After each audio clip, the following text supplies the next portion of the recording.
You see it all the time. Someone who can move enormous weight in the gym, but they lack resilience to the simple stresses of daily life. This is the strength paradox.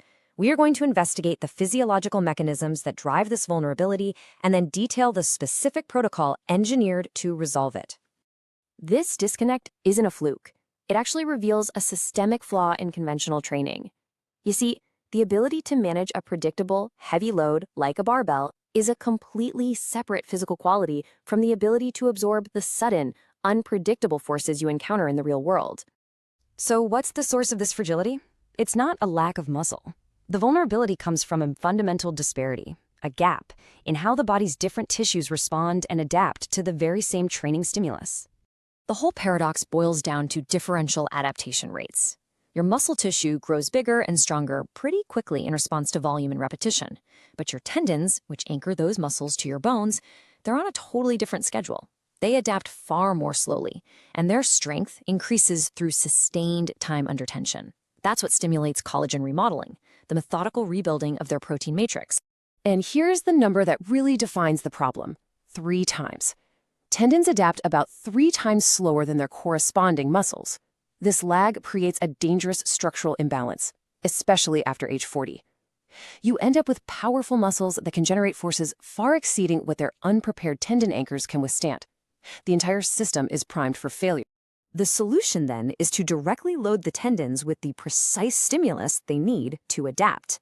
By applying specific, controlled stress, you signal the physiological remodeling and strengthening process. If you avoid that stress, you just perpetuate their weakness, which only increases your risk of injury. This brings us to the protocol itself, which is a systemic intervention. It's a system of 5 targeted isometric holds, and this protocol is a comprehensive intervention engineered to systematically rebuild the body's foundational integrity by targeting the connective tissue system. The protocol consists of these 5 holds: the standing calf raise hold, the Spanish squat hold, the deep push-up hold, the wall external rotation hold, and the active dead hang. Each one of these was chosen because it targets a critical junction in the kinetic chain, an area with a high rate of tendon-related failure. First up is the standing calf raise hold, which targets the Achilles tendon. Strengthening this structure is absolutely essential for athletic power and also for preventing the progressive loss of mobility that's associated with its degradation as you age. To execute this, you stand on a step edge, lower your heels into a deep stretch, and simply hold that bottom position. This sustained hold under load is a form of eccentric loading, meaning you're stressing the tissue while it lengthens. This is the specific stimulus that triggers adaptive collagen remodeling within the tendon. Now, 3 common errors will completely negate the stimulus here. Holding the top position loads the muscle, not the tendon. Bouncing at the bottom interrupts the sustained tension required for adaptation. And progressing your whole time too quickly just induces inflammation instead of strengthening. Next, the Spanish squat hold. This directly strengthens the patellar tendons and is a primary intervention for knee pain. Its design cleverly isolates the tendon from the high compressive forces that so often irritate the joint during conventional loaded squats. For the setup, you'll position your back against a wall, put a resistance band around your knees, and then descend until your thighs are parallel to the floor. The band applies an inward force that your patellar tendons must actively resist, and that creates the precise isometric stress needed for adaptation. The angle of the hold is the critical variable here. A position that's too shallow fails to load the tendon sufficiently, but a position that's too deep creates excessive joint compression. A parallel thigh angle is the optimal position for maximizing tendon load while minimizing that joint stress. The deep push-up hold addresses common issues like tennis elbow and carpal tunnel syndrome. What it does is strengthen the tendons of the elbow and wrist by loading them at their most vulnerable point, the very end range of motion.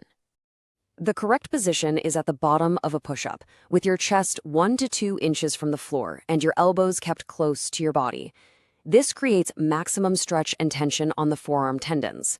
You can also perform the hold from your knees to reduce the overall load while still preserving that critical end range position. The most common error is holding the position too high, somewhere in the mid-range.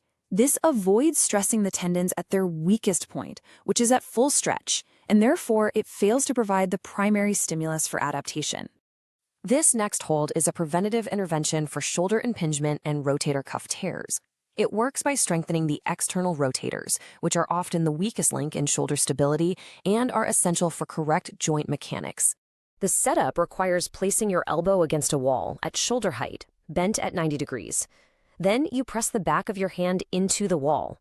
This isometrically engages the posterior rotator cuff muscles and their tendons, building stability from the back of the shoulder. The crucial error here is applying too much pressure too quickly. These are small tendons that adapt to consistent, moderate loading. Aggressive force will just cause inflammation and microtrauma, which completely counteracts the goal of gradual, controlled strengthening. And finally, the active dead hang. This is a compound exercise for the upper body's connective tissues. It builds significant grip and forearm tendon strength, while also decompressing the spine and helping to reverse the postural damage caused by prolonged sitting. There is a critical distinction here between a passive hang and an active hang.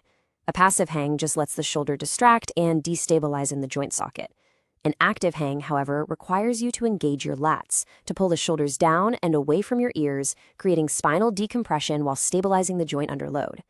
Okay, so now that we've established the exercises, we have to understand the timeline that governs their application. The protocol's frequency and progression are dictated by the physiological principles of connective tissue repair. Adherence to this timeline is critical for success. The scientific basis for the schedule is clear. Collagen synthesis, which is the process of rebuilding tendon tissue, peaks approximately 72 hours after a sufficient loading stimulus. This physiological window makes a frequency of 3 times per week optimal for maximizing the cycle of stress, recovery, and adaptation. Your progression has to be systematic. As an example, a 6-week cycle for the calf raise hold could begin with a 30-second hold. Each subsequent week, you'd increase the duration by 15 seconds, culminating in a 2-minute hold. This gradual increase allows the tendon's remodeling process to keep pace with the stimulus. This analysis forces a reevaluation of your training goals. The objective can be superficial muscular strength that's confined to the gym, or it can be deep, systemic resilience that prepares your body for the unpredictable physical demands of life.